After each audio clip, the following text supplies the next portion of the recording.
Hey friends, welcome back to my channel. So in today's video, I'm going to be doing one of my favorite side hustles, and that's nails. I'm going to show you how to go from this marble set to a beautiful ombre set simply using leftover eyeshadow. If you've ever wondered how to do an ombre set using pigments and you have leftover eyeshadow, stay tuned. So in this portion, you're going to see me use this carbide bit. This is called, I believe it's called a 5-way bit. I'll try to leave it in the description so you can see what it is. But I love using this bit to take off old polish and to smooth out the nail.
Now that I've taken all of the polish off of my nails, I'm going to go ahead and spray it down with some alcohol. And I like to do this so it makes it a little easier for me to push back the cuticles. I don't like to use the carbide bit or the cuticle remover bits or even cut my cuticles back simply because I do braid hair on the side as well. Not as a side hustle, but I do have kids. So my cuticles are always a little jacked up, but the alcohol helps you to push the cuticles back. And then from there, I'm going to take a sanding bit and I'm going to go ahead and start to rough up and even up the nail in order to apply my primer and my acrylic.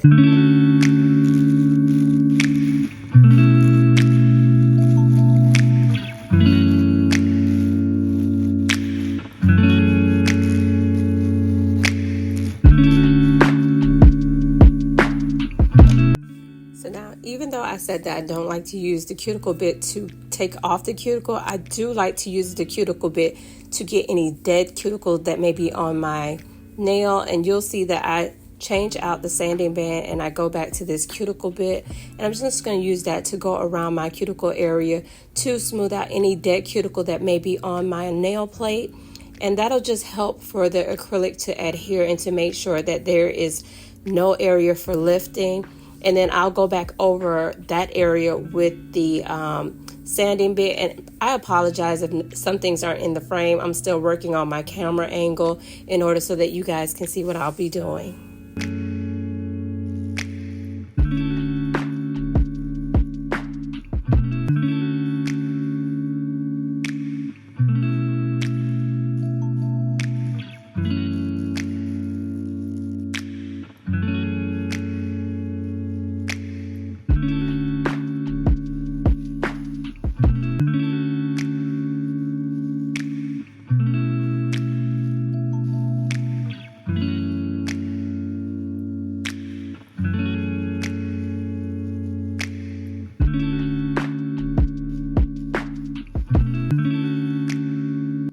Now while I'm roughing up the nail, I'm also going to use this bit to smooth out any rough areas or any thing that needs to be rebalanced. I'm going to take the time to kind of smooth out and even take down some of the acrylic because I'm adding more acrylic onto the nail. So this is a good time to kind of shave down any excess. And again, I apologize for not being in the frame. I promise it gets a little bit better from here.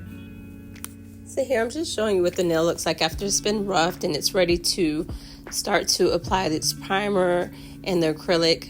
And then I'm going to show you what I use to clean my brush with. It's just a little bit of acetone and some of the monomer from the acrylic. I use a brand called Nail Light. It's a local brand that's here. I've been using this for over 20 plus years, and I use that to clean my brush off whenever it's time for me to dip. And I'm just showing you the monomer itself, and I'll be using Mia's Secret. I believe this one was called something golden. I can't remember. You can pause the video here if you want to see what it was. But this was more of a brownish tint to the acrylic. I had a pink on and I wanted to make it a more neutral nude and make it better for the ombre that I'll be doing. And you'll see that as I start applying acrylic.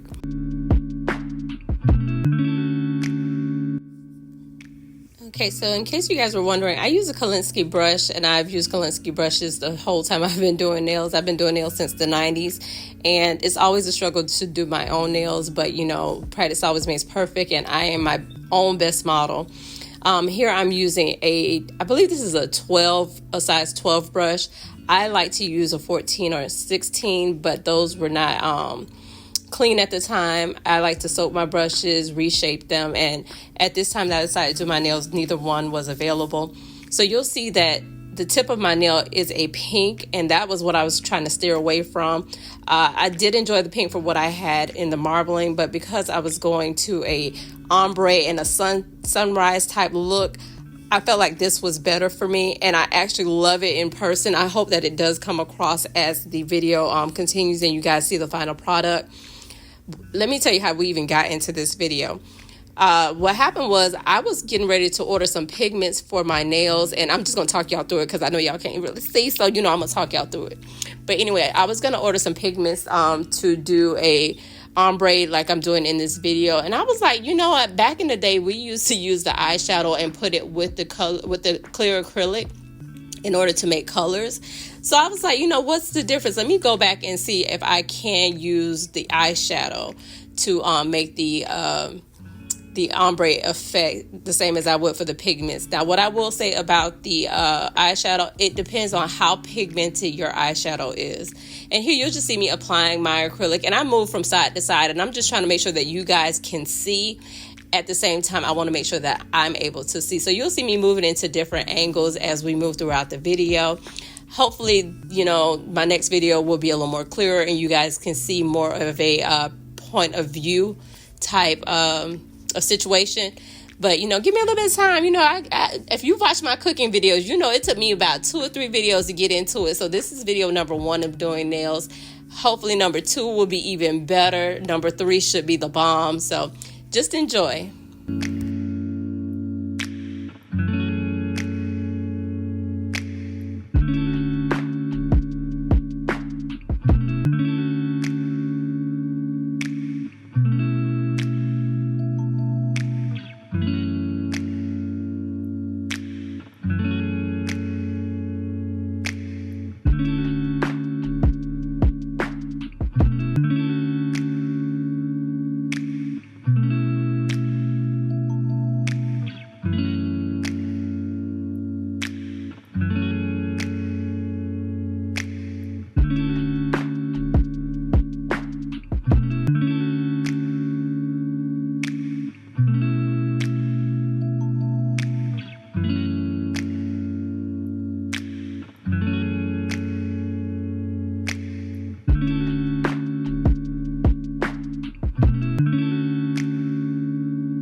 So now, as I said, as you can see, I keep moving my hands from angle to angle just to see what's better for you guys. And underneath my hand, I do have paper towel. I can't remember. I think this brand is called Vista, but it's the cloth type of paper towel that really, really absorbs the acrylic liquid. And let me tell you, if you're a beginner nail tech, one of the best things that you can invest in is some good paper towel. That will save your brush. That will help you to place your acrylic. That will do so much for you. I know a lot of people talk about the brushes, but let me tell you, that paper towel or whatever you use to soak up your acrylic or to wipe your brushes off will make a huge difference in your life, and it will save the life of your brush and make applying acrylic so much better. So here I'm finalizing the pinky nail, and the pinky nail needed to be rebalanced because there was like a dip in the top. And I think that was there from the last time that I actually put that set on. I do at least 1 or 2 fills on my nails before I take off a full set, but I do like to go back in and thin the nails out a little bit. I know some people like to have their nails from side to side covering all that stuff. For me personally, on my nails, I like them to be as narrow as possible when it comes to the stiletto. Oh, sorry, child. To the stiletto, for the simple fact that I'm going to put polish on, and the polish, the gel polish, does tend to thicken up the nail, and I don't like that. When I do clients, I do stick to, the rule of the nail needs to be side to side, and the acrylic does need to cover the sides. But listen, these are my nails, and I can fix them if I want to, so enjoy, y'all.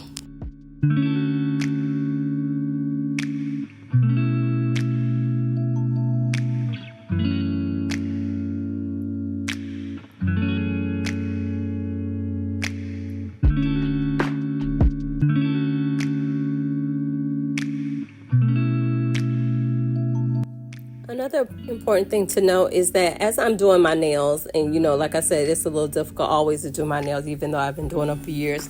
When I put on my acrylic, I don't fall into that 1 ball, 2 ball, 3 ball method. I fall into whatever works for me, okay? So for me, with my nails, I like to make sure that my cuticles are clear, because when I do my own nails, I want to be able to do the least amount of work, especially around my cuticles. Like I stated earlier, I braid hair, so sometimes my cuticles are a little ragged, and I do not want to do anything to harm my cuticles. And that's the same if I do a client. I try to make sure that the cuticles are clear, so when I get ready to do the drilling, it's not much to do there. So I'm just showing you me putting the brush in its solution to let it clean, and then we'll go from there.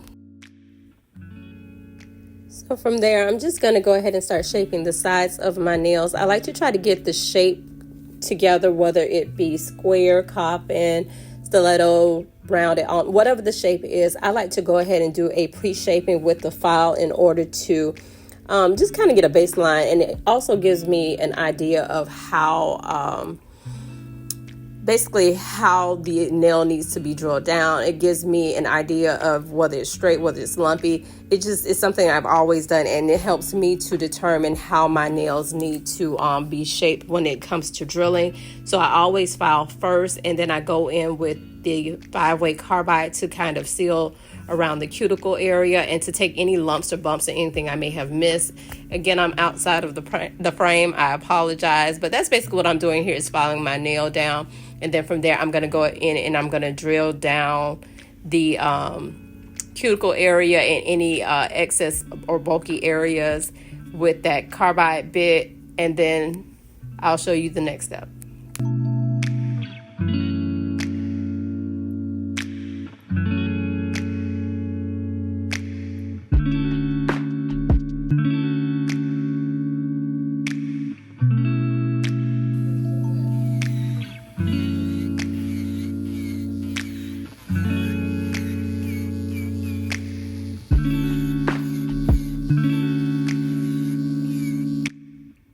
So as you can see, I'm using that carbide bit to go around the cuticles very carefully, very slowly, to remove any excess acrylic, and also to smooth out the area around the acrylic. So when I get ready to seal it, it's going to be, you're not even going to be able to see where the acrylic begins and if my nail was a start. So it's really important to seal your nails and make sure that you're getting into all the grooves. Any excess acrylic that I have that's hanging out on the sides, I also use that carbide to get inside there. This is like my first set of shaping. I don't typically use the carbide to go over the nail unless there's bulky areas, like I said earlier. On my right hand, because I am right-handed, that's my less dominant hand, and actually my left hand is my less dominant hand. So when I have to do my right hand, I do tend to use this carbide a little bit more because the acrylic is always bulkier on that side. But on my left hand, because my right hand is my dominant hand, I don't have to go over it as much, but I do like to make sure that everything's nice and smooth. So when I go back over it with the sanding bit, I don't have to go over it as long, because that sanding bit, the longer you're on that nail and the higher your setting is, you're going to burn yourself and your client. So I like to be on that as little as possible, and you'll see that coming up.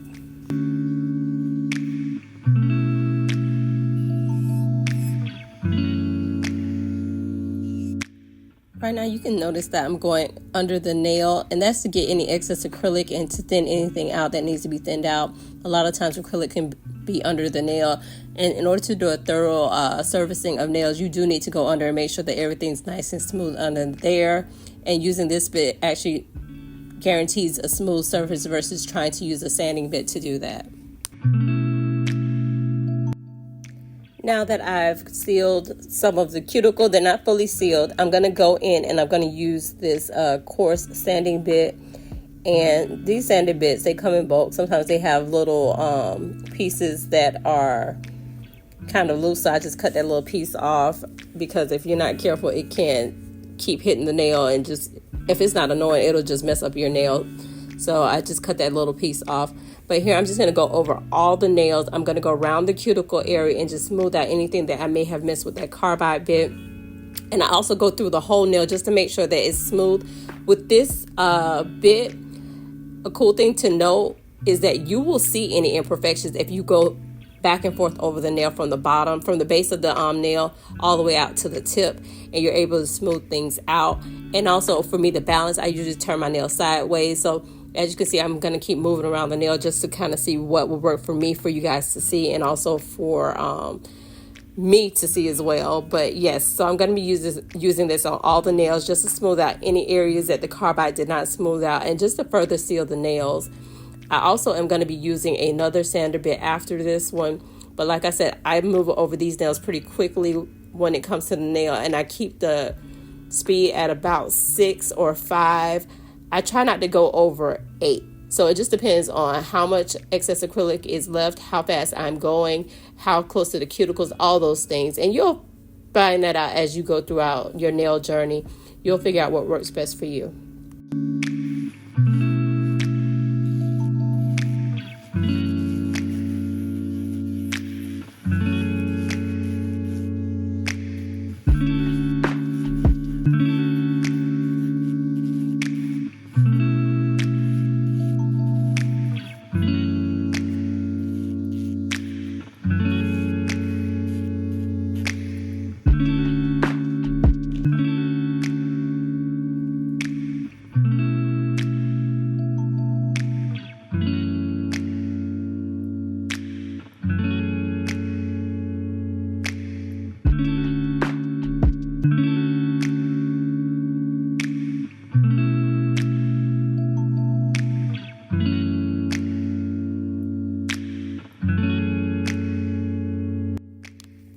So once I'm finished with that coarse sanding bit, I like to go in with this super fine sanding bit. And I actually got this off of Shein, which I was super surprised when it came in and it was as good as it was. I actually do have the brown fine sanding bit, but for some reason this one is disposable, because if you put water on it, it will dissolve. But there's just something about this that is just so amazing. This bit is what I use to go all over the nail once I've done all my drilling, all my filing, just to give it a seamless look. I go around the cuticles, make sure that everything is seamless. I like to go over those rough parts with that coarse bit, because that coarse bit does leave the nail very, very coarse. And a lot of times it takes more buffing than you typically want to do when you're using that coarse bit. But this fine bit just goes in and smooths everything, makes everything just wonderful and smooth, and just, I can't get enough of this bit. If you run across it on Shein, just look for a super fine purple sanding bit. So once I've smoothed out everything, now it's time to dust off, and I'm going to go ahead and polish the nail. But before I do that, I like to buff the nail. This is a must right before you put your polish on. You can either buff with oil or without oil. I like to use these little small sanding blocks because you can get into the little grooves. You can make sure you're getting all the little pieces. I do have the bigger blocks, and when my nails are longer, I use those. But this gives me a little more control over the nail, and I can get into the little grooves, make sure everything nice and neat, and all the things. I just wanted to show you the primer that I typically use. I use Nail Light, and I also use No Lift Nails. These are my OG brands. I've been using them forever. But I wanted to try the Model 1s, their dehydrator and their primer, to see how it goes. So that's what I use here. If you've used them, please comment below and tell me how you like them. No Lift is my go-to. So no matter what these two do, No Lift got me. And for the ombre, I'm going to be using a white. But I also wanted to try this Maricart top coat to see how it does.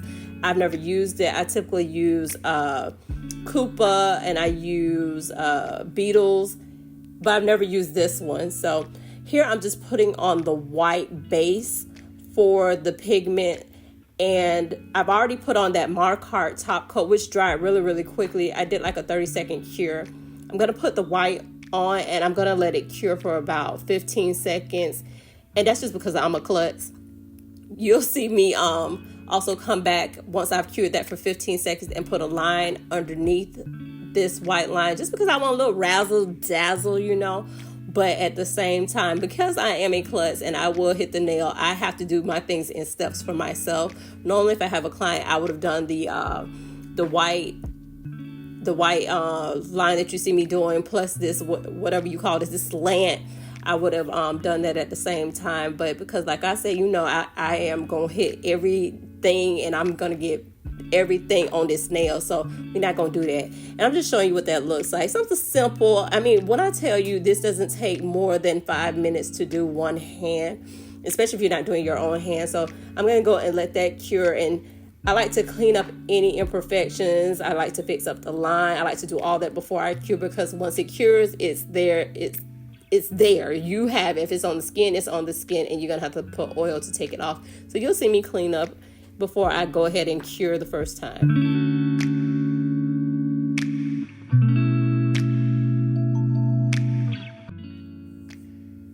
So yeah, there's the lines or the slant that's on there. And like I said, there'll be a line underneath. Now, it is important to note that I put the clear coat on the base first, and then I put the white coat. The white coat is going to still be tacky, even though you're going to cure it for about 30 seconds. And you want that. You want it to be tacky because you want the pigment or the eyeshadow or whatever you're using to stick. And you're going to get some fluffy brushes and you're going to do all the things. I'm going to show you how to do it. But the key here is to make sure that you do have a base coat on there, preferably a top coat, a no white, non-tacky top coat. And then you want to put your white or whatever color you're using. Even if you're using black, I tend to like to use white because the color pops. So you'll see what I'm going to do in a little bit.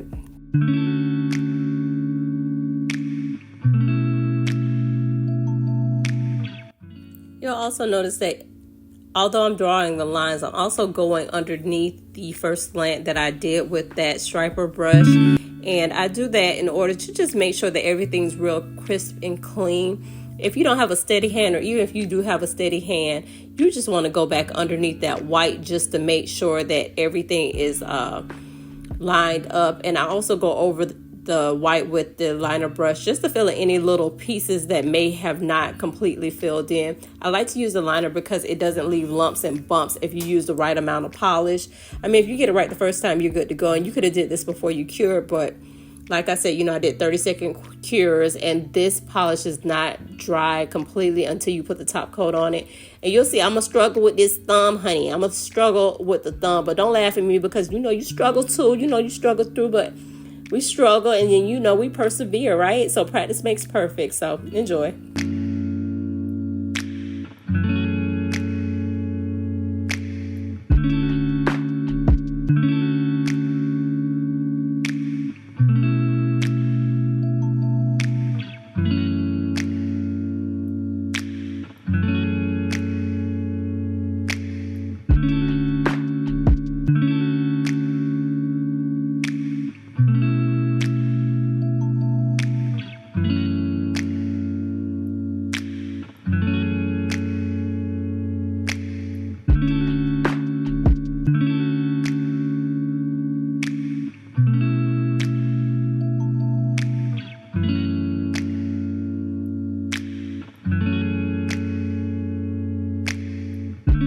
Okay, now that we have the white on and I have struggled through and made it through, I'm just showing you kind of what that looks like as a white. Now, you can very well use that as a French and go about your business, but you know, we extra over here. So here, I'm just showing you the brushes that I'm going to be using. I got this little cheap brush set from Shein, and this color palette that I'm using is way back in the day. It's a BH Cosmetics color palette. I think it's called Party Girl. I've had this for many years, and I think I've only used 2 colors, and I do not want to ever throw this away. So I was like, you know what, instead of me throwing it away, there's got to be something that I can use it for. And that's what we're doing here. So grab your favorite eyeshadow kit and just, you want to fade the color. So you're going to see me play with a couple of colors, and I'm going to choose the one that, I think looks the best. The key to getting a good ombre is just to find the colors that you think will stand out and that contrast each other the best, and they can fade into each other. And all I'm doing is I'm dipping that brush in. You can use a fluffy brush, but I'm using what I have. You can go to Dollar Tree, get a couple of fluffy brushes, and you just clean them out with soap and water. But here I decided to do the tips in a yellow, and I'm just dabbing the powder in, dabbing the eyeshadow into the white, just making sure that I'm covering the areas that I want to get it in. It doesn't actually take a lot, but I'm just, like I said, I'm extra. So I'm dabbing the yellow in, and I'm just making sure that I'm doing some sort of a pattern. And I think I just went across the top of it to make sure that the yellow was on the nail. And it doesn't look like much at first, but when you start to blend those colors in, I'm telling you, it's just something about it. You just want to make sure that the colors do touch a little bit, because that fade is everything. So now I'm going into a pink, and I just chose kind of the brightest pink that I saw. You can choose whatever pink you want. And the more you dab it in, the more of the pigment you get, the darker the color will be. And I'm just going into that pink and, dabbing the little colors in. And then I'm going to choose to do a purple, but I think that fade wasn't enough. So I ended up going into a bluish, like a light blue, and that actually came out purple. So that was a good fade, and you'll see it. So in my opinion, would I use a pigment versus the eyeshadow after I've done? I'm going to stick to doing this eyeshadow because the pigments aren't that expensive. But if you have extra eyeshadow and you don't know what to do with, you can go ahead and pull that out, and you can do this. You can even do an ombre on top of the acrylic. I've done that before. I'll show you how to do that. That's the easier way to do a ombre, acrylic based ombre, without actually buying the color acrylic. So you will do your full set, and then you put but that's another video, honey. We'll get to that one. But here's that pink with that yellow looking beautiful already. And it makes a little bit of a mess, but that's all right because that's what we want. Nothing's supposed to be perfect here. You're just going to fade everything. And I go back over it just, because I wanted a little bit more color. And just like you're applying eyeshadow, you're going to go back in and you're going to intensify that color more. So you're going to see I use this purple on the pinky, and I just decided that was not deep enough for me. It was a little too close to the pink. So I'm going to go back and use a blue with the other nails. And all I did was kind of wipe off the brush. And I had some paper towel alongside me with some water on it. And I always keep a little bit of soap and water. And I just wiped it right back off. If you want a deeper pigment, you can wet the brush. Now, will it bleed? Probably a little bit. I did not do that. But just to let you know that if you want an intenser color, just like if you're doing eyeshadow, you want to wet the brush a little bit. So here I am with that light blue. It actually looks purple, but it was a beautiful color. And I think that this, with that darker acrylic that I put on, it faded into like a sunset looking, I don't even know what you want to call it, but I really did enjoy doing this. And super, super simple. Now, if you did the whole nail, you could go with all the colors. You could do a rainbow. You could do whatever you want. And it's just so many possibilities for this. So my whole point was that if you have eyeshadow and you're on a budget, use that. My channel is all about saving money, all about, using what you got to get what you want. So after I've done all that, all I'm going to do is just use one of these little fluffy brushes and just brush off the excess before I put on any of the top coat. And I'm showing you here kind of what it looks like. And this is before any top coat has gotten to it. Absolutely gorgeous, but that top coat just sets it off. So I go back through with a brush, my Kolinsky brush that I use for my acrylic, and I'll just go down the sides with a little bit of acetone just to remove any excess dust, because if the top coat gets on the pigment or the eyeshadow, it does tend to be a little bit harder to take off. So I was using this Beetles, but I forgot that I ain't had them on now. So off camera, I'm going to put a little top coat on it, and I'm going to show you what it looks like. And yeah.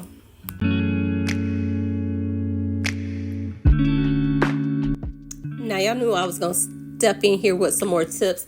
Listen, whenever you're polishing a nail with gel top coat, make sure you're cleaning up the sides. See, while I'm over here faking like I'm actually putting some top coat on here because I really thought I was doing something, I'm just, gonna let y'all know that it's important to make sure that you're cleaning around the cuticles, you're cleaning under the free edge, because that gel polish actually adds a second coat of product. And once it cures, if you're having lumps, bumps, or any excess on the side, it will stay there and it will look a mess. So here, like I said, I'm just faking the funk. I thought I did have some polish, so don't kill me. So we'll be back. Okay, friends, so like I said, off camera, I did put a little extra top coat on. And, I went and cured it for about, I think I did it for a full 60 seconds. And here I'm just adding a little oil so I don't look as ashy. But also that helps to remove any excess, product around your nail. And also, it makes for a good picture. So here I'm showing you what the nails look like. And when I tell you, I fell in love with this look. And even if I hadn't used the eyeshadow being cheap, I would have still loved this. So guys, try this out and tell me how you like it. And don't mind my other hand that, I forgot that I hadn't did it. And I was just trying to show you what the nails look like. But yeah, absolutely beautiful. I think I'm going to stick to this. I got a lot of eyeshadow, so I should have a lot of product. So yeah, more videos to come. I hope you enjoyed this. Let me know if you've tried it, if you have any other tips or tricks, and that's it. Thank you guys as always for stopping by my channel. I hope you enjoyed the video. Moving forward, I think I'm going to stick to doing a couple of these nail videos because I love experimenting. So yeah, guys, thanks again. And I look forward to seeing you in the next video. Bye.